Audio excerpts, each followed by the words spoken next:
மிகவும் சுவாரஸ்யமான மற்றும் சிந்திக்க வைக்கும் வகையில் சிறப்பாக நடைபெற்றது. இவை கருத்துக்களை பகிரவும் இவை வளர்க்கவும் உதவும். இந்த பட்டிமன்றத்தை சிறப்பாக நடத்த நம்மிடையே மதிப்பிற்குரிய நடுவர் ஐயா சாலமன் அவர்கள் உள்ளவர்கள் அனைவரும் கவனமாக கேட்டு கருத்துக்களை பகிரவும் அறிவை வளர்க்கவும் உதவும். நன்றி.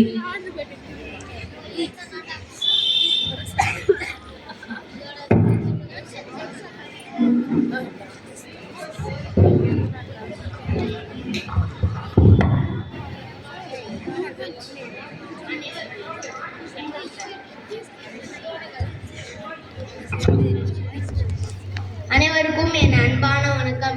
ஏழை பங்காளன், படிக்காத மேதை, கர்ம வீரர் என்றும் அழைக்கப்படும் காமராஜரின் 123ஆம் பிறந்த நாளை முன்னிட்டு நம் 7ஆம் வகுப்பு மாணவர்கள் ஒரு அதிரடியான பட்டிமன்றத்தை பேச வந்திருக்கிறார்கள்.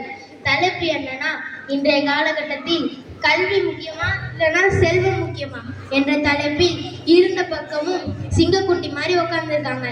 முதலில் கல்வியை பற்றி பேச வருகிறார் வாப்பா சச்சின். வந்து உன்னுடைய திறமையை காட்டு. இங்க கூடியுள்ள அனைவருக்கும் என் முதல் கண் வணக்கம் மற்றும் நடுவர் ஐயாக்கும் வணக்கம். என் பேர் சச்சின். கல்வியை பற்றி நான் முதலில் பேச வருகிறேன். திருடனால திருட முடியாது, நெருப்பாலையும் அழிக்க முடியாது. அது என்ன விஷயம் உங்களுக்கு தெரியுமா? அது நம்ம கல்வி தான் நடுவர் அவர்களே. நம்ம எவ்வளவுதான் படிச்சாலும் அது குறையவே குறையாது. மற்றவங்களுக்கு கொடுக்க கொடுக்க அது அதிகமாகும். அதனால இந்த உலகத்திலேயே அழியாத சொத்துனா கல்விதான். கல்விதான் முக்கியம்னு நான் சொல்றேன். ஆனா எதிர்த்தரப்புல இருக்கிறவங்க காசு பணம் தான் முக்கியம்னு சொல்றாங்க. நம்ம கிட்ட எவ்வளவுதான் காசு பணம் இருந்தாலும் அதை பயன்படுத்த அதுக்கு பகுத்தறிவு வேணும்ல. அந்த பகுத்தறிவை கட்டுறது நம்ம கல்விதான் நடுவர் அவர்களே. கண்ணோடியார் என்பவர் கற்றோர்னு வள்ளுவரே சொல்லியிருக்காரு. படிக்காதவர் முகம் வெறும் முகம். அதனால் கல்வியே பெருசு பெருசு என்று சொல்லி விடைபெறுகிறேன். நன்றி, வணக்கம்.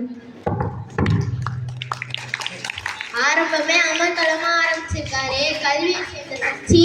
இதை கேட்டுட்டு செல்வமணியினர் சும்மாவா இருப்பாங்க? அடுத்ததாக செல்வத்தை பற்றி பேச வருகிறார் வாப்பா அஸ்வின். வண்டூனுடைய திறமையாக காட்டு. வணக்கம் நடுவர்களே. இங்கே கூடியுள்ள அனைவருக்கும் என் முதல் கண் வணக்கத்தை தெரிவித்துக் கொள்கிறேன். என் பெயர் அஸ்வின். நான் செல்வத்தை பற்றி வாடாடுறேன். ஐயா, எதிர்த்தரப்பின இருக்கிறவங்க கல்வி கல்வின்னு ரொம்ப குதிக்கிறாங்க. நான் அந்த கல்வியை வச்சு மட்டும் வயிற்ற ரொம்ப முடியுமா நடுவர்களே? இந்த காலத்துல படிச்சவங்களுக்கு வேலை கிடைக்காம இருக்க திண்டாட்டத்தில் இருக்கும் போது படிக்காதவங்க கிட்ட செல்வத்தை வச்சு அவன் 4 பேருக்கு வேலை போட்டு கொடுத்து காசு தராங்க நடுவர் அவர்களே. வள்ளுவரே செல்வத்தை பற்றி சொல்லியிருக்காரு. திருக்குறள் எள்ளுவர் இல்லாரே எள்ளுவர் என்று திருவள்ளுவே சொல்லியிருக்காரு. அதுக்கு அர்த்தம் என்னன்னா, ஒருத்தன் கையில காசு இருந்தாதான் அந்த உலகம் அவனை மதிக்கும். அப்படி இல்லைன்னா இந்த உலகமே அவனை மதிக்காது. ஐயா, காலையில பசங்கலாம் ஸ்கூலுக்கு போறாங்க, அதுக்கு வேன் வேணும். அந்த வேன் ஃபீஸ் கட்டினா கூட அங்க பணம் தான் வேணும் நடுவர் அவர்களே. பணம் 10 செய்யும் சும்மாவா சொன்னாங்க? இப்ப நம்ம கையில காசு இருந்தா தான் இந்த உலகம் நம்மளை மதிக்கும். அப்படி இல்லைன்னா நம்ம சொந்தக்காரங்க கூட நம்ம மதிக்க மாட்டாங்க. இப்போ ஒருத்தன் இறந்து போயிட்டானா அவன் என்ன நகை சொத்து வச்சிருக்கான்னு தான் பாக்குறாங்க. அப்படி இல்லைன்னா அவனை அதக்கம் பண்ணக்குள்ள யாரும் மாறல் வருது இல்லை. அதனால ஒரு மனிதர் இருந்தா ஒண்ணு செல்வத்தனையா இருக்கணும், அப்படி இல்லைன்னா பைத்தியக்காரனா இருக்கணும். நடுவர் அவர்களே, நான் காமராஜரை பத்தி ஒண்ணு சொல்றேன், கேளுங்க. சொல்லுப்பா. அந்த காலத்திலே காமராஜர்லாம் படிக்குளம் கட்டினார். அது எப்படி? அரசாங்க கஜானால செல்வம், அதாவது பணம் இருந்ததுனால தான் இந்த ஸ்கூல்லாம் கட்டி நம்மளால படிக்க முடியுது நடுவர் அவர்களே. உலக முன்னேற்றத்திற்கு மூலதுணையாக இருக்கும் செல்வமே என்று கூறி என் உரையை முடித்துக் கொள்கிறேன். வாய்ப்பளித்ததற்கு நன்றி, வணக்கம். அப்பாடி, சும்மா அதிரடியா கேட்குறாரே. வேன் ஃபீஸ் கட்ட காசு யதார்த்தமா பேசி யோசிக்க வச்சுட்டாரே. அடுத்ததாக கல்வி அணியிலேருந்து என்ன பதில் வரப்போகுது வாங்க பார்ப்போம். அடுத்ததாக கல்வி அணியிலேருந்து பேச வருகிறார் வாமா அருள்மொழி. வந்து உன்னுடைய அருளை காட்டு. இங்க கூடியுள்ள அனைவருக்கும் என் இனிய காலை வணக்கம். என் பெயர் ஜெர்ஷா அருள்மொழி. நான் பேச வந்துள்ள தலைப்பு கல்வி. ஐயா, இன்றைய போட்டி உலகில் மதிப்பெண்கள் இல்லாமல் முன்னேற முடியாது. நான் நல்லா படிச்சாதான் என்னால முன்னேற முடியும். அப்பதானே காலேஜ்ல சீட்டோ கிடைக்கும். எனக்கு ஆசைதான் நான் டாக்டர் ஆகணும், டீச்சர் ஆகணும்னு. ஆசைப்பட்டா மட்டும் போதாது, நல்லா படிச்சாதானே என் எதிர்காலம் சிறப்பா இருக்கும் என்று ஔவையார் கூறுகின்ற கருத்தை சொல்கிறேன், கேளுங்க.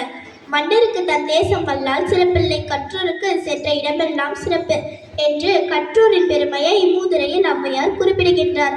அதாவது ஒரு மன்னனையும் நன்கு கற்றறிந்த ஒருவரையும் ஒப்பிட்டால் மன்னனுக்கு தனது நாட்டில் மட்டுமே சிறப்பு இருக்கும். ஆனால் கற்றோருக்கு சென்ற இடமெல்லாம் சிறப்பாகும். ஐயா, பணத்தை வச்சு ஒரு கட்டில வாங்கலாம், ஆனா தூக்கத்தை வாங்க முடியுமா? நல்ல ஆடம்பரமான சாப்பாட்டை வாங்கலாம், ஆனா பசியை வாங்க முடியுமா? இது மட்டும் அல்ல, திருக்குறளிலும் வள்ளுவன் இதனையே சுட்டி காட்டுகிறார். தொட்டனைத்து ஊரும் மணற்கேணி மாந்தருக்கு கற்றனைத்து ஊரும் அறிவு என்றார் வள்ளுவர். மணலில் தோண்டும் அளவிற்கு ஏற்ப ஊற்று நீர் சுரக்கும். அதுபோல மனிதர்களுக்கு அவர்கள் கற்கும் கல்வி அளவிற்கு ஏற்ப அறிவு பெருகும். கல்வியின் முக்கியத்துவத்தையும் தொடர்ந்து படிப்பதன் அவசியத்தையும் இக்குறள் மிக அழகாக விளக்குகிறது. ஐயா, அன்னைக்கு காமராஜர் கொண்டு வந்த இலவச கல்வி திட்டத்தால் தான் அன்னைக்கு படிச்சவங்களாம் இப்ப வெளிநாடு வரைக்கும் போயிட்டு வராங்க. அதனால் கல்வியே சிறந்தது என்று கூறி இத்துடன் என் உரையை முடித்துக் கொள்கிறேன். நன்றி, வணக்கம். பணத்தை வைத்து கட்டில் வாங்கலாம், ஆனால் தூக்கத்தை வாங்க முடியுமா, இல்லைன்னா பசியை தான் வாங்க முடியுமா என்று கூறி அவனோட உரையை அழகாக முடிச்சாங்க. அடுத்ததாக செல்வத்தை பற்றி பேச வருகிறார். வாமா ஏஞ்சல், உன்னுடைய ஒளியை காட்டு. அவையோருக்கு என் முதற்கண் வணக்கங்கள். எனது பெயர் ஏஞ்சல். நான் செல்வத்தை பற்றி வாதாட வந்துள்ளேன். நடுவர் அவர்களே, எதிர்ப்பு தலைப்பினர் சொன்னாங்க கல்வியே அழியா செல்வம் என்று. ஆனா ஒரு குழந்தை பிறந்தா அதுக்கு பர்த் சர்டிபிகேட் வாங்க காசு. அந்த குழந்தை 3 kg கூட இருக்காது, அதை ப்ரீகேட்ல சேர்க்கறதுக்கு காசு. அந்த குழந்தை 12th பாஸ் பண்ணி காலேஜுக்கு போனா காலேஜ் சீட்டுக்கும் காசு. காசு இல்லாம ஒருத்தர் செத்து போனா அவனை தூக்கிட்டு போகிறதுக்கு கூட ஒருத்தனா வரமாட்டான். ஐயா, ஒரு பையன் நல்ல புத்திசாலியா இருக்கான், அவனுக்கு தனியார் பள்ளியில படிக்கணும்னு ஆசை. ஆனா அவன்கிட்ட காசுன்னு ஒண்ணு இல்லைன்னா அவனால பள்ளிவாசல் பக்கத்துல கூட அவனை போய் நிற்க முடியாது. காமராசர் ஐயா பள்ளி நிகழ்ச்சியில் ஒன்றில் பங்கேற்கிறார். அப்பொழுது ஒரு மாணவன் மயங்கி கீழே விழுந்தான். காமராசர் ஐயா விரைந்து சென்று காலையில் சாப்பிட்டாயா என்று கேட்டார். அந்த மாணவன் இல்லை ஐயா என்று கூறினான். அவனும் வசதியாக இருந்தால் அவன் காலையில் சாப்பிட்டே வந்திருப்பான். அப்ப அவன் என்ன நினைச்சிருப்பான், நம்ம வீட்டில் வசதியாக இல்லாததால் தான் நம்ம இவ்வளோ தூரம் கஷ்டப்பட்டு இருக்கோம்னு நினச்சிருப்பான். ஒருத்தவன் கிட்ட எதுவுமே இல்லைனாலும் அவன் கிட்ட காசுன்னு ஒன்று இருந்தா அவனை சரஸ்வதி வம்சம்னு கும்பிட்டு போட்டு போயிருப்பாங்க. ஐயா, நடுவர் அவர்களே, உங்க முன்னாடி வந்து ஒரு தேவதை நின்று ஒரு கையில புத்தகத்தையும் இன்னொரு கையில தங்க கட்டியும் வச்சுக்கிட்டு இது ரெண்டுத்துல உங்களுக்கு எது வேணும்னு கேட்டா நீங்க எதுன்னு சொல்லுவீங்க? நான் என்னப்பா சொல்லுவேன், எனக்கு தங்க கட்டி தான் வேணும்னு சொல்லுவேன். தங்க கட்டி தான் வேணும்னு சொல்றாங்க, புத்தகம் வேணும்னு சொல்றாங்க. ஒரு பையன் கோடீஸ்வரனா இருக்கான், அவன் நிறைய டிகிரி முடிச்சிருக்கான். டிகிரி முடிச்சவன் வரா பாருன்னு சொல்றாங்க, கோடீஸ்வரன் நடந்து வரணும்னு சொல்றாங்க. ஆகையால் செல்வமே எல்லாவற்றுக்கும் அடிப்படை என்று கூறி என் உரையை முடித்துக் கொள்கிறேன். வாய்ப்பளித்ததற்கு நன்றி. பணம் இல்லைன்னா பெரிய பெரிய ஸ்கூல்லாம் படிக்க முடியாதுன்னு உண்மையே சொல்லிட்டாங்க. என்ன கல்வியை நீ மூஞ்சி கொஞ்சம் டல்லான மாதிரி இருக்கு. சரி வாங்க பார்ப்போம் அடுத்ததாக கல்வியை யார் காப்பாற்ற வராங்கன்னு. அடுத்ததாக கல்வியை சேர்ந்து வருகிறார். வாப்பா ஹரிசம்மா, ஒன்று உன்னுடைய அதிரடியான திறமையை காட்டு. வணக்கம். இங்குள்ள பெரியோர்களுக்கும் நடுவர் ஐயா அவர்களுக்கும் மாணவர்கள் அனைவருக்கும் என் முதற்கண் வணக்கத்தை தெரிவித்துக் கொள்கிறேன். நான் இன்று கல்வியை பற்றி வாதாட வந்துள்ளேன். கேடில் விழிச்செல்வம் கல்வி ஒருவருக்கு மாடல்ல மாற்றையவை என்றார் வள்ளுவர். ஐயா, உலகத்திலே சிறந்த செல்வம் அழியாத செல்வம் என்ன செல்வம்னு உங்களுக்கு தெரியுமா? எனக்கு தெரியாதுப்பா. அது கல்வி செல்வம் தான் ஐயா. நம்ம மூளைக்குள்ள இருக்க கல்வியை யாராவது திருட முடியுமா? அதனாலதான் பெருந்தலைவர் காமராஜர் ஊரா சென்று 30,000 பள்ளிகள் திறந்தார், மதிய உணவை போட்டார். ஐயா, பெருந்தலைவர் காமராஜர் காசு பணத்தை தரவில்லை, கையில் புத்தகத்தை கொடுத்தார். கல்வி இருந்தால் அறிவோடும் கௌரவமாகவும் வாழலாம். அதனால கல்விதான் முக்கியம். ஒரு நாட்டுக்கு நல்ல தலைவர்கள், டாக்டர்கள், இன்ஜினியர்கள் வேணும்னா அதுக்கு அவங்க நல்லா படிச்சிருக்கணும். படிக்கலைன்னா இந்த உலகம் நம்மளை மதிக்கவே மதிக்காது. பணம் இன்னைக்கு வரும், ஆனால் நாளைக்கு போகும். கல்வி தான் நம்ம கூடவே இருக்கும். படிக்கிற பசங்க நாங்கள் தான் இந்த உலகத்தோட எதிர்காலம். அதனால கல்விதான் முக்கியம், கல்விதான் முக்கியம். வாய்ப்பளித்ததற்கு நன்றி. சபாஸ், பணம் இன்னைக்கு வரும் ஆனா நாளைக்கு போகும். கல்வி தான் நம்ம கூட எப்பவுமே இருக்கும்னு ரொம்ப அழகா சொன்னாங்க. அடுத்ததாக செல்வத்தை சேர்ந்த கடைசி புலிக்குட்டி வருகிறார். வாமா ஹரிணி. அனைவருக்கும் வணக்கம். என் பெயர் ஹரிணி. நான் பேச வந்துள்ள தலைப்பு செல்வம். நடுவர் அவர்களே, இன்றைக்கு பெரிய பெரிய ஹாஸ்பிட்டல் கட்டணும்னாலும் ஏழைங்களுக்கெல்லாம் உதவி செய்யணும்னாலும் கையில செல்வம் இருக்கணும். படிச்சவங்க கூட மாசம் ஆனா சம்பளம் வாங்குறதுக்கு வைக்கிறதுக்கு ஒரு பணக்கார முதலாளிகிட்ட தான் போய் நிற்கிறான். இந்த உலகத்தையே ஆட்டி வைக்கணும்னா பணம் தான் நடுவர்களே. பணம் பத்தும் செய்யும், பணம் பாதாத வரைக்கும் பாயும் அப்படின்னு பழமொழியே இருக்கு நடுவர் ஐயா. பணம் மட்டும் இருந்தா படிக்காதவங்க கூட இந்த உலகம் வணக்கம் போடும்.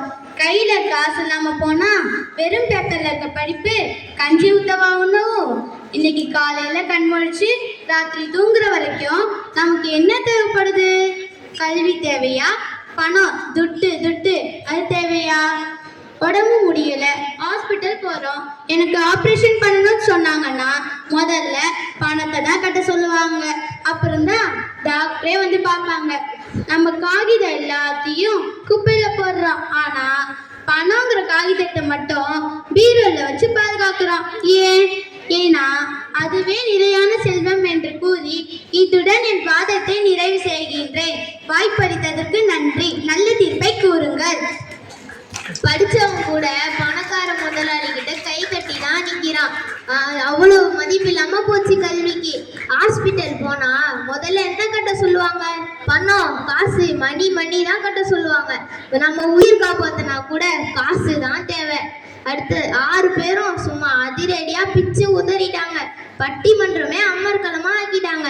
ஒரு பக்கம் கல்விதான் நிரந்தரம், அதுதான் காமராஜர் தந்த அறிவுக்கண் அப்படின்னு ஆணித்தனமா கல்வி அணியினர் வாதாடுறாங்க. இன்னொரு பக்கம் செல்வம் இல்லைன்னா நம்மளால கல்வி கூட கற்க முடியாதுன்னு ரொம்ப அழகா எடுத்து சொன்னாங்க.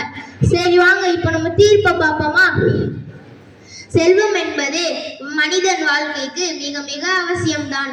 ஆனால் நம்ம ஒருத்தன்ட்ட போய் எவ்வளவு செல்வம் கொடுத்தாலும் அவனுக்கு எப்படி பயன்படுத்தணும்னு தெரியாது. ஏன்னா அவன்கிட்ட கல்வி அறிவு இல்லை.